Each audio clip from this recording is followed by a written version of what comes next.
Hello everyone, it's Van here again, and we're back with my NX motion tutorial, the basic ones for this class. I will talk about the PMDC motor and its signal chart here to create an electrical motor and how to run it. Like you can control it, like the direction, and to program it basically using the sensor and the marker that we you know a little bit in the other class. So let's see what we can do in this design. So let's run it a little bit. So first here, you will run in the opposite direction and then change to a normal direction and then change this direction several times. So basically here, it will run like this. Yeah, it's opposite to the the arrow, the blue arrow here, and it's about 10 seconds. It'll spin like that. And it will change another time at 16 here and 18 here. Right, so that's how it works, and it basically uses a sensor here in the piston, the displacement sensor. So let's do it. Now we'll just delete everything.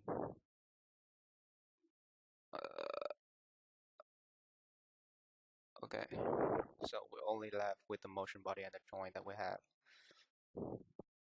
Okay, so first thing if you want to use like the PMDC motor, you have to click here, the solver, and you choose the recurrent dynamic something here.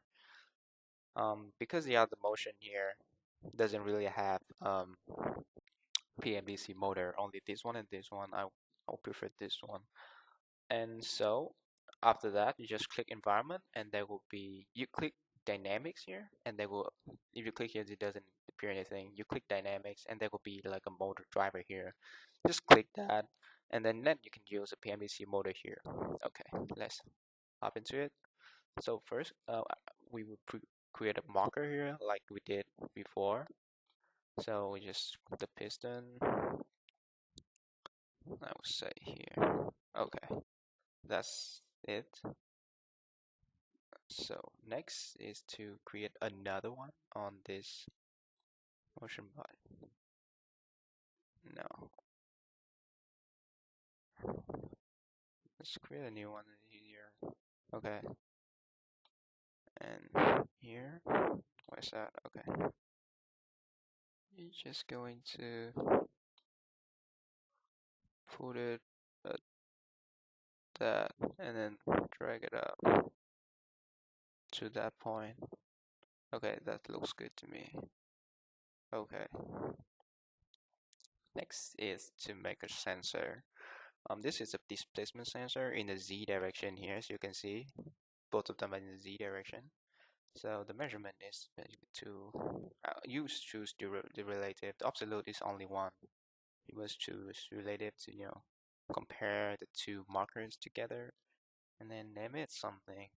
I would say I will leave it like as original. Sensor 001. Click OK, and then we have a sensor here.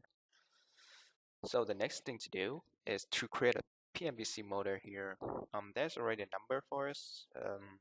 I would just leave that, but if you have like numbers for your motor, um,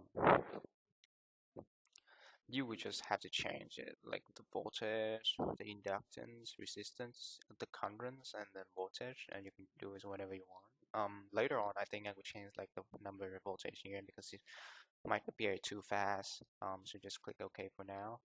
Then you see a motors, and then you just use signal chart to control the motor. So here, the initial signals, if you want it to like half the speed if you want, that you just choose 0.5. I would choose 1 here, but you can change like the speed and everything of the motor and the electric motor. Here, if you choose the open loop, it will basically allows you to create a function of time, I think, to run the motor and create some direction for it. But in this class here, I want you to use some markers and some sensor because of course it's easier to do. And also you to review it a little bit. So add this, you just choose sensor. It's basically nothing else. So if you want it to trigger when it hits like 5 millimeters here, you want it to be less than, for example, if you reach 5 and then you reach less than a little bit, it would change, and then you go down in the opposite way. Yeah, that's like the idea of this. Also, you guys have to calculate when this one is going at the highest place, like the maximum displacement. No, the minimum displacement, it will be about 4.5. So if you choose like 4, it will never turn. You have to choose 5, to so that it can be less than 5. You know what I mean? Okay, so be careful of that. You have to calculate before by using the, the measure first, and then do the sensor and the number for this. So first of here, as I said before, with 5, when it reaches 5, it will change into let's say -1, and let's say -1, yeah, at about 5 seconds. So after 5 seconds, if the displacement between two is less than 5 millimeters, it would change the signal into 1. Basically turn into the different ways, different direction. And if the I will talk about this sign here later. So I will choose another events. Like I will talk right now actually. So 5 again. You want it to, the first one is 5, and this one is 10. Signal -1, no 1. Okay, so if you click this, this will appear true, so it will always run as long as it's have all the requirement of the threshold and everything. But if it is true, if it is false, while you run, if this happens, if this is triggered, it will appear true, and then it runs to another one down here. Basically, it's create like an order for all of the signal. So if you just click, for example, if you put 2 seconds here, it will have to run this one first at 5 seconds, and then this one will run. It will not like run simultaneously, like 2 seconds first and then 5. No, it will run 5 first, and then it will move to 2 seconds. So in this here, I will just do 10 and then put this. If you don't want to have any errors, just put this in here, and because it's might very confusing and like why the signal doesn't run. Next one, just make this longer so you guys can see all here. Okay, so please create a new one. Sensor less than maybe 5. Time delay. This one's 10 already, so 16. Let's say signals -2. Just increase the speed. Click this one. You should click OK, and then you have to see the chart here.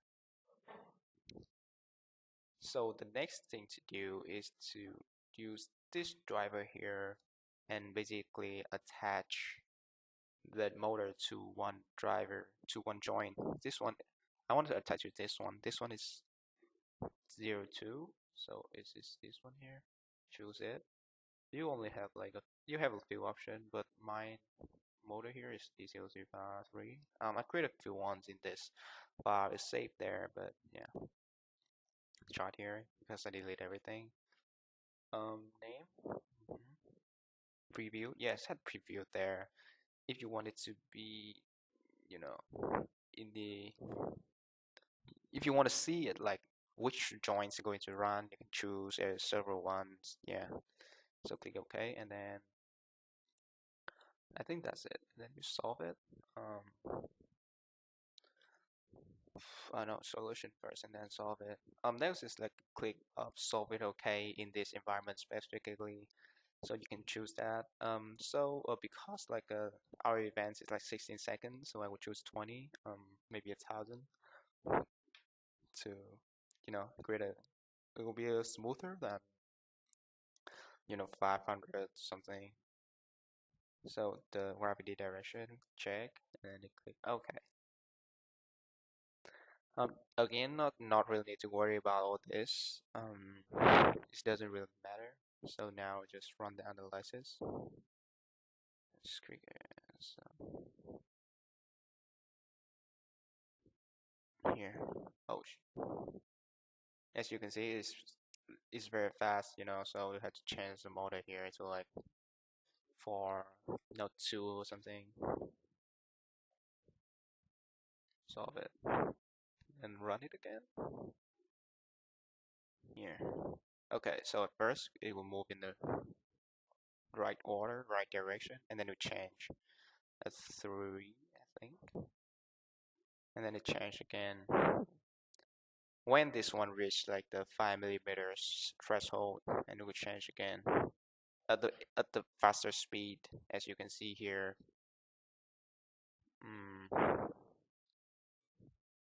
Here is -2, so it's faster. Let's run again. So let's see that. So at 5 seconds, it will change direction. At 10, it will change again, and at 16, it will change, and also double its speed. Let's see.